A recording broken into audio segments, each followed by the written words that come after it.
Hello again, and welcome back to European Autocraft Studios. I know it's been a while since I posted a video. It's just been absolutely crazy.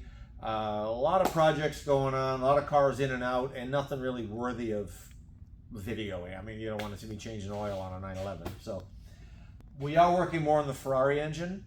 Thanks for coming back, by the way. So I thought I'd show you a few things what we're doing with this. I didn't show some of the disassembly. I've got a really good guy helping me. He didn't really want to be on video, so I let him get it this far, and then I want to show you what we have to do here. Because I want to change the bearings on these two little pulleys here, there are two gears inside of here that drive the camshafts. I want to replace the bearings in there. I've seen these fail before. We don't want them to fail. So in order to do that, I can't just pull this cover because the oil, well, I'll show you when I lift it.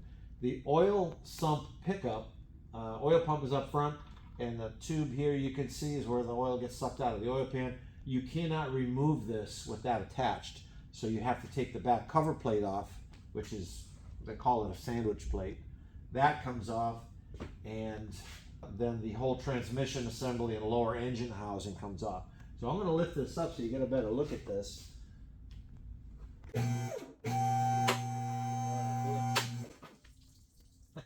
Yuck.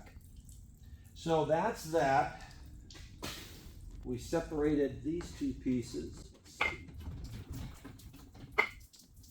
So as you can see, we're still leaking a lot of coolant. Pretty simple. There is no real oil pan. It's the entire transmission case, gear case. So come take a look at this. This is the differential or final drive. This is the input shaft, just because the drop gears come down and drive this. And there's a big gear inside here. We're not going to take this apart, but there's a big helical gear in here that drives the output shaft. Of course, this is also limited slip differential there.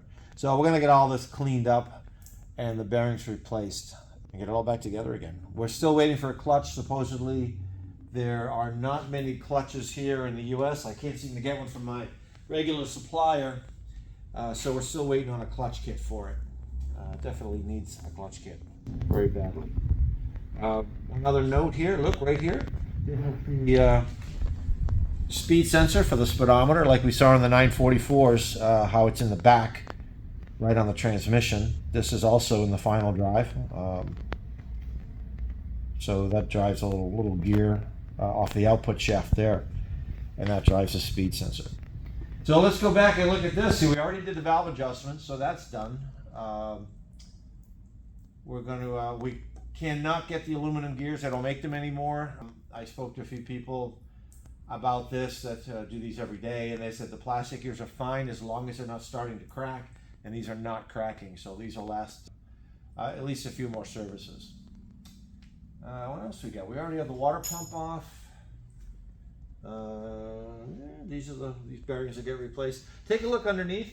There's our oil pickup.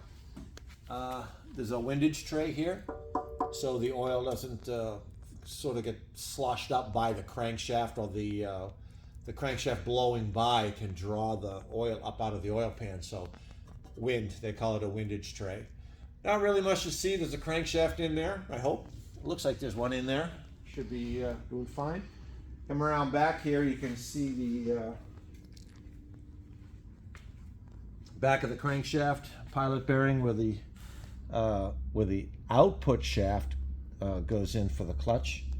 There's one of the main bearing caps, and you probably can't see in there, but there's a whole bunch of goodies in there, crankshaft rods and stuff like that in the lower end, like you see in any other car. Emission controls, the air injection is going to be removed, so we're going to take these out if they don't break. Everything broke so far. We have a lot of things to work on there, but we're going to take the tubes out, and then we're going to take the little adapter out that screws into the head, and then the air injection tube screws onto that, and we're going to put plugs in each one, provided I can find the correct thread for that. And we're going to have, so it's nice and clean here. Finished cleaning up the engine block. If you remember, this was a mess. Now we made another mess on the floor, but that's okay.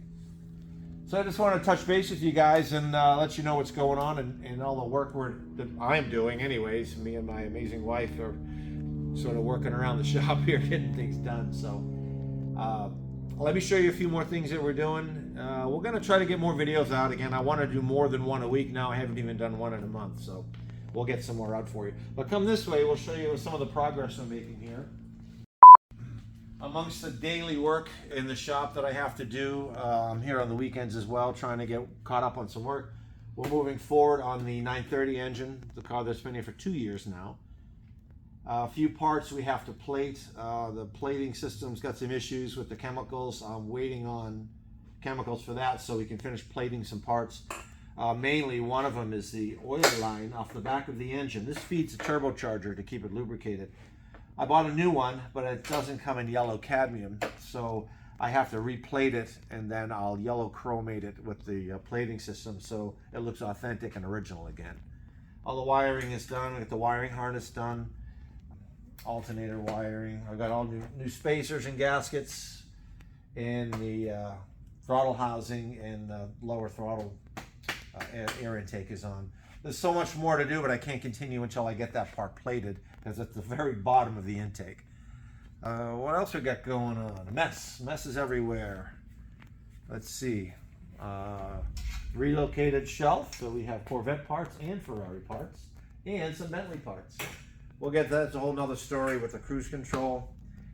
Our 2006 Corvette Saga, the one where we have a LS2 instead of the LS7 engine. We located an LS7 engine here. This one's been modified. It came out of a Corvette that burned. LC Automotive, they have a great used parts company. They do a lot of Chevrolet stuff and GM stuff, and he had this Corvette there that had this hot rodded engine in it already. So we don't have to do any work to it. It did get painted orange. It is a real aluminum block. We're going to strip the orange and clean everything up so it looks original again, despite the fact that it has some aftermarket heads and some aftermarket parts.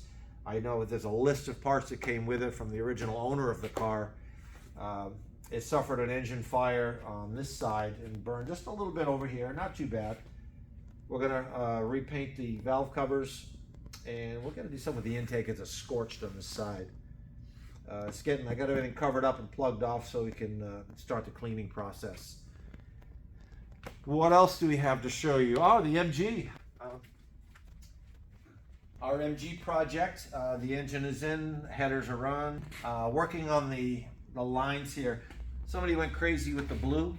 Instead of stripping the blue off, I'm going to be replacing the lines with I think a more neutral color. This was one of the lines I did. This is the one that runs the clutch. That's a 1/4 inch. All the other brake lines are 3/16. And we're going to get all those done and wrap the harness and clean all that. Get all that blue tape off. And I'm going to use a nice braided nylon and some heat shrink, and we're going to make that look real nice in there. Get rid of the blue here. And then there's a screen that was up here on top of the fan that was also blue. We're gonna make that probably black to match some of the other parts, and restored blower housing for the heater. What else we got to show you? Bentley, little trouble here with the cruise control, but we're working on it. That's a whole other story. One of our local viewers here in Naples has a 944 that we apparently we inspired him to get running and driving, and it runs so well that he's not going to use the engine that he bought for it. So he gave it to us. It's a 1986 944, normally aspirated engine, 5-speed manual transmission, and a torque tube. I don't need it. I don't know what we're going to do with it. It was very generous of him to give it to us, but I'd like to do something with it. I don't know if you can hear that, but we will be rebuilding the torque tube. So maybe we'll show you how to do that. You've already seen the transmission. We've got 2 other transmissions to do, so really no sense in going into this. Yeah, look, there's the speed sensor I was telling you about. But the engine looks great. It was a running engine when it was pulled. It's a salvage yard engine. The exhaust has been cut. Exhaust pipes and the wiring harness has been cut. But I'm not sure what to do with this yet. We may do a bottom-up rebuild and clean and restore and make it all beautiful again. Same with the torque tube and the transmission. But if you have any ideas, let me know. We'd like to do something, or maybe put it all together and I'll find a car that needs an engine, and we'll do a drivetrain swap. I had another crazy idea. Remember that Maserati I showed you, the 2002, it's a 138 model, Cambio Corsa 4200. That's got some issues.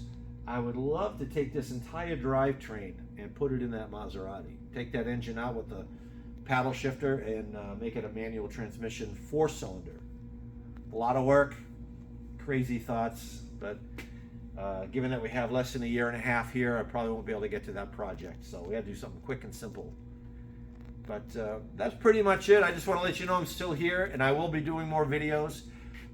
Just keep subscribing, like the videos, and get the notifications so you know next time I neglect to do a video. If you just wait for the bell, you'll know we have a new video out for you. More good stuff coming, I promise, so stay with me, and I appreciate your patience while we get these videos moving forward again. So thank you very much. We'll see you next time.